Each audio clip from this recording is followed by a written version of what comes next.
the sixth chart before we go into the last, which is control charts, is a Pareto chart. So si Pareto chart, guys, is a bar chart arranged in descending order of height from left to right. This is actually created by Wilfredo Pareto. I hope it's here. Yes. So si Wilfredo Pareto, guys, is an Italian economist, and he noticed that ang mga dato daw sa Italy, the rich people in Italy, or not bali-bali, the richness of the economy na lang, no? Like how or who contributes more to the wealth of Italy is actually the 20% of the rich.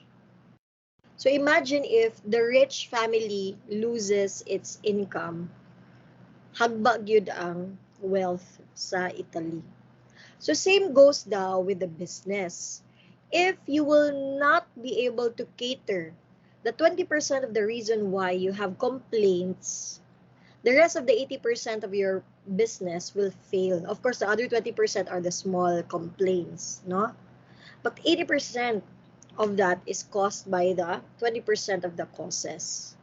So, mana siya that Wilfredo said, 80-20 rule is that 80% of the problems are created by 20% of the causes.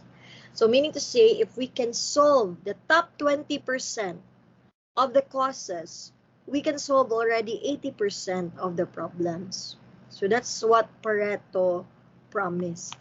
So, Ma'am Che, when are we going to use Pareto? We are going to use that if we have list of complaints. We also have list of things na we should prioritize, even the demand, which demand should be prioritized because it's the top 20 highest earning demand. Pwede sad na siya. You can do or use Pareto for that. But technically, if your goal is to prioritize the top 20% because it affects the entire 80%, then we'll go for Pareto chart. Okay? So, mana siya si Pareto principle. I'm gonna show you how to make a Pareto chart. I think nakalimut ko sa meaning sa CC ani ba. These are the problems. So, let's just say, kanang kuha na lang ni, room is dirty. So, na yung mga nireklamo sa imong hotel, kay hugaw the imong room. No amenity, no kanang mga toiletries, or not ready ang toiletries. So, pa may mga kasagarang reklamo nato, kanang service crew is slow, di ba? Kung mga kag tubig, hinay. Then, what else? Maybe, room is noisy. Dagag ilaga, so ba? So, example lang na siya. Now, let's just say this is disarranged pa, no? So, I'll make one nga disarranged lang sa siya para dili sa mo makakita how it is to do it. So, let's say disarranged lang sa siya. Let's say, ana siya. And then, here. Okay, here. And then, okay. Dito na ako. So, for example, if they're not arranged, so these are your complaints, no? Hotel complaints. Makita naman akong screen, guys, no? Okay. So, hotel complaints. And then, these are the frequency of the number of complaints in a day, no? That you have encountered based on your, hotel, mga day-to-day operations. Now, in making a Pareto chart, guys, the first step is you are going to arrange this one from highest to lowest yun. So, you have to sort first. Because, again, di ba, we will prioritize the one nga often ginareklamo. So, sort it out from A to, custom sort. Based on frequency, not by alphabetical. And dapat it should be largest to smallest. Okay. So, there na. Naka-separate na siya. So, there, you can see na the highest in the list is there are 40 people that said the room is dirty. Uy, Magkuan tabi, we will call out our service crew nga anong hugaw man ang mga rooms. So inana siya. Now, you're going to do next is you sum up all the complaints. So equal sum all the complaints. I believe this is 94. So there are 94 complaints within, let's say, 1 month. Now, what you're gonna do next is the percent contribution to the total. So pila may na-contribute ana nga reklamo to your total. So si 40%, si 40 frequency is how much? So ato lang na siyang i-fix para madrag ra nato. That's 43.55, 42.55%. So muna ang mga nireklamo 42.55% based on your hotel. So i-drag lang na nato. Therefore, si others 8.51% lang yung contribution, so on and so forth. Now, let's go to the percentage cumulative. So, muna ang next na inyong buhaton, guys. Cumulative. So, si percentage cumulative, by the word itself, i-add up na to until it will achieve up to 100. So, kana siya, the same. And then this one, we will add the next row. Therefore, mulead na siya to 100. So, pasaka siya. Para asa din na, ma'am? Para na sa inyong chart. So, next, ranking. Girank naman ini mo 1, 2, 3, 4, 5.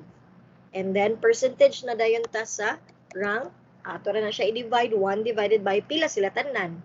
So, it's the how many, what position does it fall into the list of the ranks. So, divide lang na nato siya by 5 and then Fn, F4 para mas standard. Okay. So, meaning to say, the first problem, guys, is 20% siya sa cost, top 20% sa causes. So, obvious na kayo, no? Sa rank pa lang daan, you know already that you have to focus on the room is dirty because it ranks 20%. Di ba mo man to? 80-20 rule. 20% of the problems. Dahil tanawin din mo sa cumulative percentage. Okay, sulod pa siya sa 80% of the problems. So, swak na kayo siya. That means, we have to prioritize why the room is dirty so that we will have lesser complaints in the future. Next na dahil na nato hunahunahon ang uban. For now, let's start with the room is dirty. Now, the next thing that you're gonna do is make the chart. So, when you make the chart, by the way, nakasubay ra, guys. Can you type in the chat box, yes? Nakasubay ra mo? Okay, basin paspas ra kaayo ko. Okay, nakasubay ra, very good. So, mga bright mo niya mga students, oh. So, sige. The next now is, you will have to make a chart. Now, when you make a chart, just go to insert, but before going to insert, highlight the complaints, highlight the frequency, and then highlight the percentage cumulative. Those are the only things that you need. Alright? Mora gid na siya. You just need the room is dirty, the complaints, the frequency, and the percentage cumulative.